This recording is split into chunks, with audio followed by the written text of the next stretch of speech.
would you assess how the offense has looked over the last few days? Oh, I think we're trending.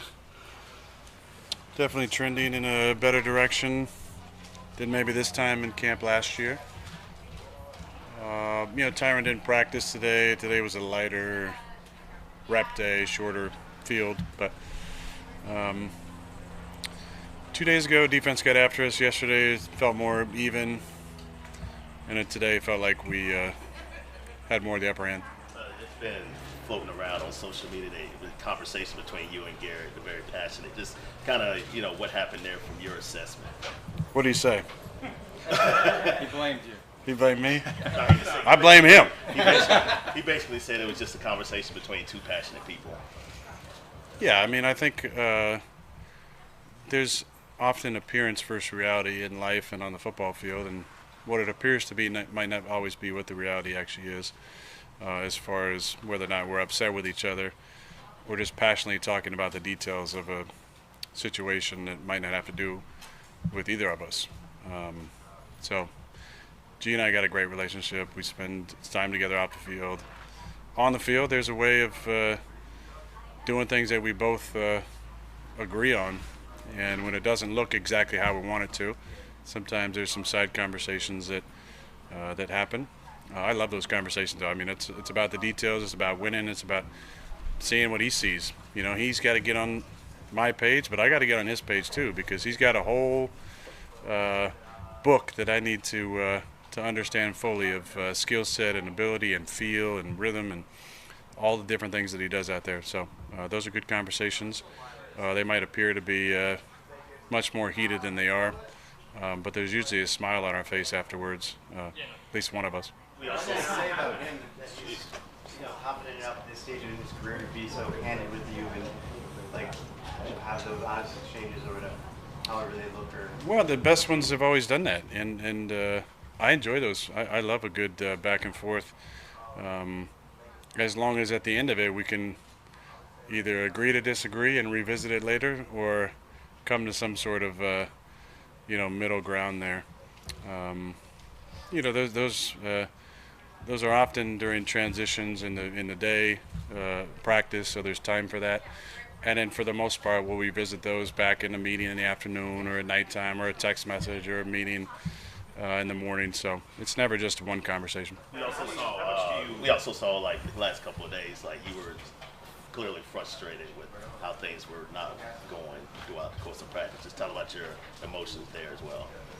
Oh, I think a lot of that gets overblown from time to time. There's a standard that I think we like to set, and there's an accountability that goes along with that. At practice, the standard is very, very high. I think a lot of that stuff is pretty benign in general, but I like to, push guys to believe themselves maybe more than they do at the time. But a guy like Joe Tippmann, he has the ability to play a long time in this league at center, and he's got a chance to be an All-Pro, I think. So if he's snapping the ball a little wayward from time to time, he can take it. He can take me jumping his ass a little bit and getting on him. Sometimes you need to do that. I think it's all about the energy. So, at practice, there's times where things fluctuate. You're up and down on the energy, and at certain points you kind of got to get on guys. I was ready for that today because you felt third day of pads that we were kind of going through the motions a little bit, and then sometimes it just takes one play. I felt like Favre had a real good day. He had a couple routes that kind of were wow plays and kind of got everybody going offensively. And then we had a couple good runs and a couple nice ones to Brees to kind of settle us in. But sometimes, it takes me or Brees or Tyron or even Garrett getting on somebody to kind of get things going. You're next. Where do you stand on playing in the preseason? Yeah, I mean, that's Robert's decision. I've never told him I don't want to play in the preseason. There's a lot of thoughts about whether there's any particular gain from it. We used to play all the time. It wasn't even a question. We played, 10 to 15 the first one, and quarter and a half in the second one, and the third quarter in the third one, and then sometimes, Tennessee would always play their guys. Sometimes through the third quarter we would play, maybe a series or two. now nobody wants to play. They don't want to play their guys. It's different. To combat that, now we've doing all these practices with other teams, so we have 3 of those. I'm assuming those will be like our super heavy days, and then it'll be like the preseason for us. If he decides he wants me to play against the Giants, I'll strap it up and look forward to that. Is the just a quick follow there? Is the decision different this time because of the injury? No, I don't think so. No, I don't have any restrictions. I'm doing keepers, rollouts. So it was news to me yesterday when he said I wasn't going to play in the first 2. Eric sent me that. Thank you. But we hadn't even had a conversation yet about that. So I was, assuming I'd take a ton of reps in the inter squad when the other team comes in, whatever we call that. Those fun times. And then if he wants me to play, I'll play. How do you? Sorry, Ken. Just curious with the back and forth you have with the guys out there. Which ones? Just in terms of the last couple of days when there's been frustration when the offense has been to the standard. Is that something that you embrace, kind of being coach of the field to some degree, and has that increased as your years have gone by? No, I think I'm a little more tempered than I was when I was a younger player. Fuse is a little bit longer.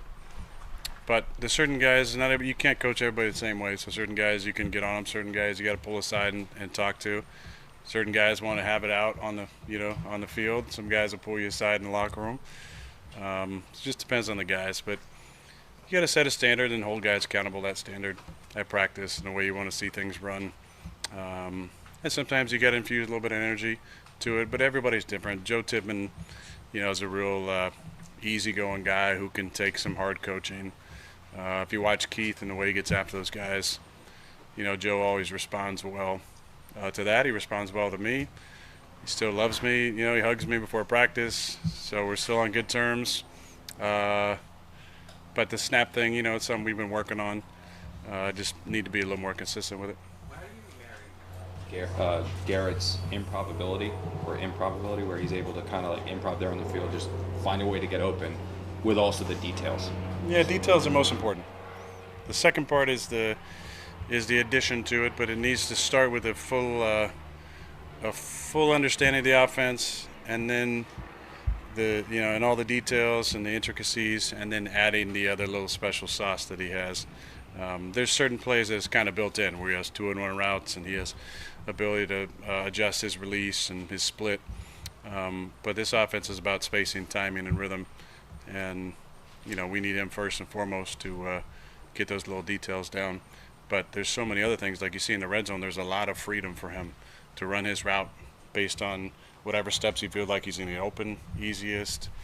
And you saw, he's dynamic in short area in the phone booth. But when we get those little tiny details hemmed up, we're gonna really be tough to stop. When you mentioned that standard, how much of that is related to just the way you came in, especially with the Packers and kind of what they were doing at the time? Yeah, the standard's always been the standard. I think you're trying to find a way to push guys to see their potential, to believe in themselves, to kind of bring them along. It's the same standard I hold myself to on the practice field of excellence, of detail, of preparation. Repeat mistakes are the most difficult and frustrating, I think. So those are the ones that really tick you off. But I have to hold those guys accountable and be another voice out there on the field, and let them know that the standard is the standard. You talk about pushing guys to believe in themselves more than maybe they do right now. Was there somebody who's done that for you along the way in your career? There was people that set the standard. I got to play behind Brett, and he's a first ballot Hall of Famer, and I got to see what the standard of excellence looked like every single day. There was never a drop off in his energy, his enthusiasm, the way he practiced, the way he came, and even on days where now I know what he probably felt like at times, where you're in the third day in a row of pads and you're a little bit tired and body's aching, and you just had some squats the day before and you're trying to get the body moving and going, but you still got to bring it. But I had some great coaches along the way too, starting in high school and junior college, and at Cal was Coach Tedford, and as a young player with Tom Clements and Mike McCarthy and Joe Philbin. You know, those guys always kind of held me to a standard. When I was the scout team guy, and would pull me aside and have conversations with me about the future and about leadership and about body language and a lot of different things that helped me along the way. What's your level of respect for CJ Mosley and what he does on the other side of the ball? Yeah, I love CJ. I mean, I think he's a pro's pro. He goes about it the right way. He doesn't say a whole lot. When he does, everybody kind of perks up. I think I've said it before, but he reminds me of Julius Peppers, and Julius going to the Hall of Fame. But Julius kind of led by example, and it was just a standard that he set every single day of excellence and working and preparation and play style. You know, the play style is always the same with CJ. You know, he's tough, he's physical, he's athletic, he's smart, and then he just has that lead by example that you really appreciate. You know what you're gonna get. There's no surprises. He's going to be the same guy every day. He's going to be lead by example. He does all the little things, the game within the game stuff that are so important, being a good teammate, being on time, being prepared. So I love playing with him, and I enjoy the challenge playing against him. Couple more. When you were in Tahoe a few weeks ago, somebody asked you a question, and you said something about Devonta, where you look forward to playing with him again. I think was the comment. That set off a lot of speculation. Just what were you saying there? Well, I do love Devonta for sure. That particular guy was a tad bit irritating, I would say. It was one of those things where it's like when you just like somebody's in you, like asking the same question over and over and over, and I just was trying to just give him something and get rid of him. Yeah, but I think I was talking about golf. Playing golf with Devonta? Yeah.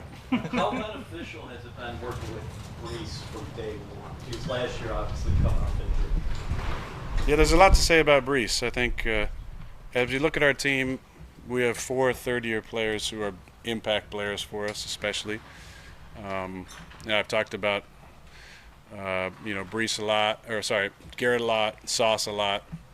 I mentioned Jermaine, obviously, but Brees, as much as any of them, has really settled into being a professional and owning the details.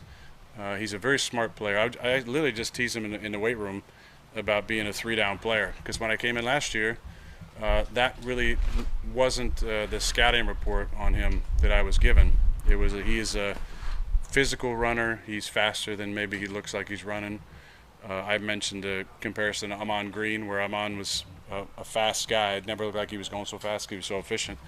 But Brees is now a legitimate 3-down back, which I think is as big a compliment as you can give a running back, especially as much as running backs have been disrespected in the past few years by contracts and workload and the other perception. I think once you get to late 20s or 30, you're kind of put out to pasture. What he's shown talent-wise out of the backfield is pretty impressive. And if you look at some of the plays he ran today, it says a lot when your bell cow running back is number one in the progression on red zone routes. So a lot of credit goes to him. I'm more impressed by, play in the walkthrough 2 nights ago where we're running a brand new play that got installed, and I make a check, and he immediately tells the right tackle, like the coaching point, it was like check, boom. I kind of gave him a look like, man, that was sweet, like just the intelligence level and the instincts, very impressive. His skill set speaks for himself, but the mental preparation is obviously matching the physical ability, which is when you can start to take off. Aaron, going back to just last year for a second, not to bring up anything, Dad, but no, go ahead. What happened to you? What was like the toughest moment or the darkest moment during your recovery, your rehab? You remember some of the things that really? Yeah, there was a lot. There was a lot of disappointing, heartbreaking times. Obviously, being in the training room at Jet Life after the injury, feeling like that might be my last time on the field was disappointing. Coming out of surgery, obviously surgery went well, but that first week you can't really move. You got to have people take care of you.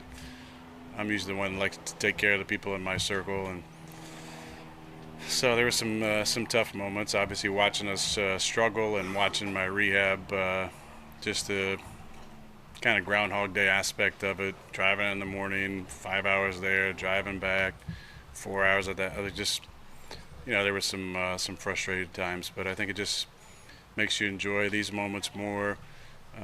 Also, once I was able to kind of get present in my body and start to look around, there's always little miracles around you. If you just get the hell out of your own way, you can see some of those things. Thanks, everybody. Thank you.